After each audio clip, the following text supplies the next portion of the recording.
আসসালামু আলাইকুম। আপনারা সবাই কেমন আছেন? আমি ভালো আছি আলহামদুলিল্লাহ। আমরা বগুড়ার সোল, যদি স্পেশাল পটল ভাজি না খায় তাহলে আবার হবি কেন করে কোন তো। তাই আমি পটলটা ছিলি নাই, পটলটা না ছিলে এইভাবে কাটে হলুদ লবণ মরিচ দিয়ে মাখায় গরম তেলের মধ্যে দিয়ে দিলাম।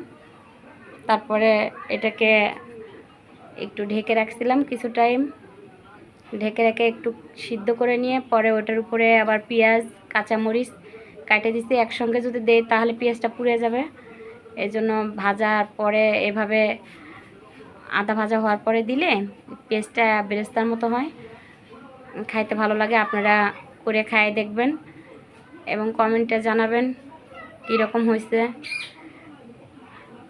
আপনারা সবাই ভালো থাকবেন, আমার জন্য দোয়া করবেন, ভালো লাগলে ফলো করবেন, লাইক কমেন্ট শেয়ার করবেন।